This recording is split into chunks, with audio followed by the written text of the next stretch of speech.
Assalamualaikum warahmatullahi wabarakatuh. Salam sejahtera bagi kita semua. Perkenalkan, nama saya Yunira Kersanti Pandiangan dengan NIM akhir 136. Saya mahasiswa dari Program Studi Pendidikan Guru Sekolah Dasar. Pada kesempatan kali ini, saya akan menjelaskan media pembelajaran yang saya kembangkan untuk mata pelajaran Bahasa Indonesia. Nah, pada materi menemukan ide pokok cerita. Media ini diberi nama Pohon Ide Pokok. Media ini dirancang untuk membantu peserta didik memahami konsep ide pokok dengan cara yang lebih menarik, aktif, dan menyenangkan. Selain itu, media ini dipadukan dengan model discovery learning, sehingga peserta didik tidak hanya menerima informasi dari guru, tetapi juga menemukan sendiri konsep ide pokok melalui kegiatan membaca, berdiskusi, dan menyimpulkan. Alasan saya memilih media ini yaitu media Pohon Ide Pokok karena dalam pembelajaran bahasa Indonesia masih banyak peserta didik yang mengalami kesulitan ketika menentukan ide pokok setiap paragraf. Sebagian besar siswa hanya membaca teks tanpa memahami inti pembahasannya. Nah, melalui media ini, peserta didik dapat melihat secara nyata hubungan antara setiap paragraf dengan ide pokoknya. Bentuk pohon dan daun juga memberikan pengalaman belajar yang lebih menarik dibandingkan hanya menulis jawaban di buku tulis.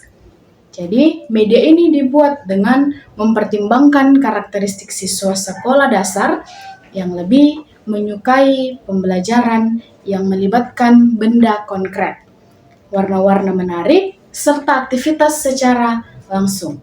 Selanjutnya kita masuk pada penjelasan tentang media Pohon Ide Pokok. Nah, jadi media Pohon Ide Pokok ini terdiri dari beberapa bagian. Nah, bagian pertama itu adalah gambar pohon yang menjadi tempat untuk menempelkan hasil pekerjaannya siswa.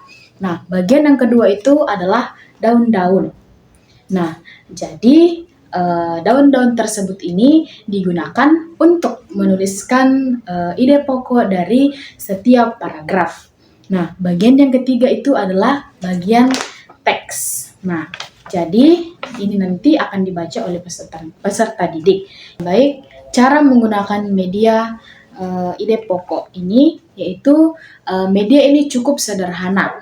Nah, pertama-tama guru menjelaskan tujuan pembelajaran yaitu agar peserta didik mampu menemukan ide pokok setiap paragraf dalam sebuah cerita. Nah, yang kedua, guru membagi peserta didik ke dalam beberapa kelompok dan membagikan teks cerita kepada setiap kelompok. Nah, yang ketiga itu peserta didik membaca cerita secara mandiri, kemudian mendiskusikan isi setiap paragraf bersama dengan anggota kelompok. Nah, yang keempat itu setelah setiap kelompok menemukan ide pokok setiap paragraf, peserta didik menuliskan hasil diskusinya pada daun yang telah disediakan. Nah, yang kelima itu setiap kelompok maju secara bergantian untuk menempelkan daun pada pohon ide pokok sesuai dengan urutan paragraf. Nah, selanjutnya kelompok mempresentasikan hasil diskusinya. Kemudian kelompok yang lain itu memberikan tanggapan apabila terdapat perbedaan pendapat.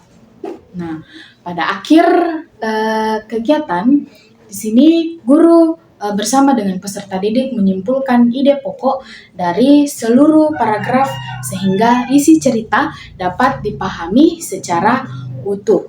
Nah, keterkaitan dengan discovery learning, media Pohon Ide Pokok ini sangat sesuai digunakan dalam model pembelajaran discovery learning.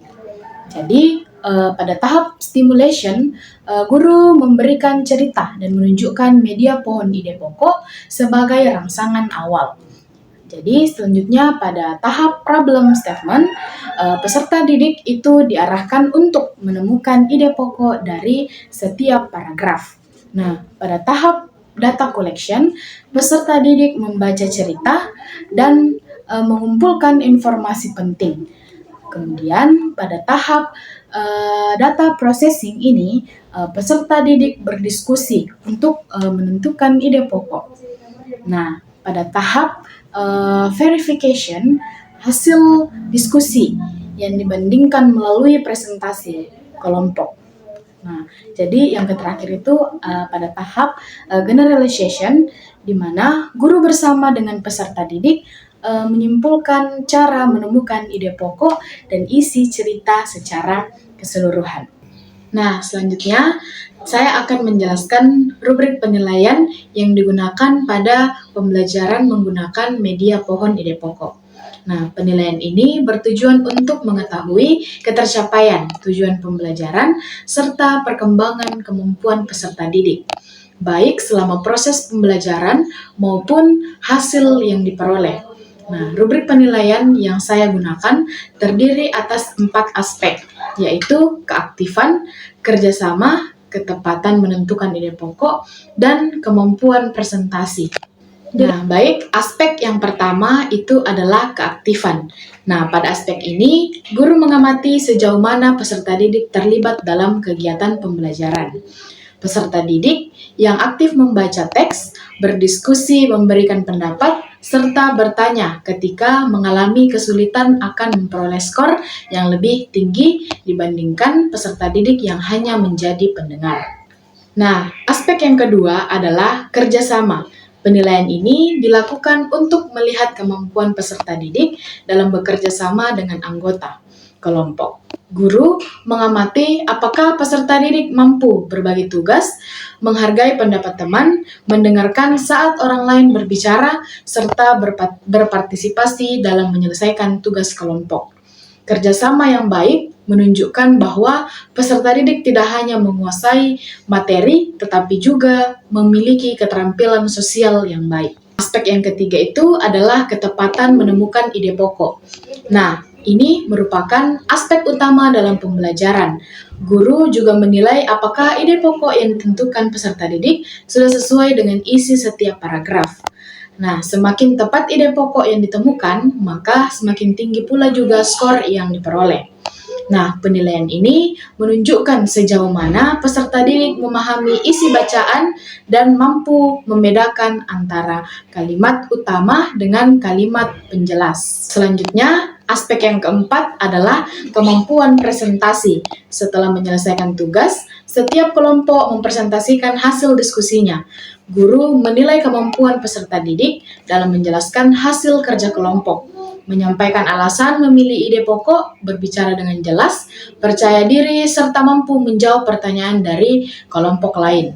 Nah, masing-masing aspek memiliki rentang skor 1-4, di mana skor 4 menunjukkan pencapaian yang sangat baik, skor 3 menunjukkan pencapaian yang baik, skor 2 menunjukkan pencapaian yang cukup, dan skor 1 menunjukkan bahwa peserta didik masih memerlukan bimbingan. Nah, setelah seluruh aspek dinilai, skor dari setiap aspek dijumlahkan. Kemudian, skor tersebut diubah menjadi nilai akhir menggunakan rumus yang telah disiapkan. Dengan rubrik ini, penilaian menjadi lebih objektif karena guru tidak hanya menilai hasil akhir, tetapi juga memperhatikan proses belajar yang dilakukan oleh peserta didik selama kegiatan pembelajaran berlangsung. Nah, dengan adanya rubrik penilaian ini, guru juga dapat melakukan penilaian secara lebih objektif, terarah, dan menyeluruh. Penilaian tidak hanya berfokus pada hasil akhir yang diperoleh peserta didik, tetapi juga memperhatikan proses pembelajaran yang berlangsung seperti keaktifan dalam berdiskusi, kemampuan bekerja sama, ketepatan dalam menemukan ide pokok, serta kemampuan menyampaikan hasil diskusi di depan kelas. Nah, hal ini sejalan dengan tujuan pembelajaran yang tidak hanya mengembangkan aspek pengetahuan, tetapi juga keterampilan dan sikap peserta didik. Nah, demikian penjelasan saya mengenai media pembelajaran pohon ide pokok beserta cara penggunaan dan rubrik penilaiannya. Nah, di sini saya berharap media ini dapat menjadi salah satu alternatif media pembelajaran yang inovatif dan efektif dalam membantu peserta didik memahami materi, menemukan ide pokok cerita. Nah, selain meningkatkan pemahaman peserta didik, media ini juga diharapkan dapat menciptakan suasana belajar yang lebih aktif, menyenangkan, dan bermakna. Terima kasih atas perhatian Bapak, Ibu dosen, dan teman-teman yang telah menyimak penjelasan dari saya. Apabila terdapat kekurangan dalam penyampaian maupun media yang saya kembangkan, saya sangat mengharapkan kritik dan saran yang membangun sebagai bahan evaluasi untuk pengembangan media pembelajaran di masa mendatang. Wassalamualaikum warahmatullahi wabarakatuh.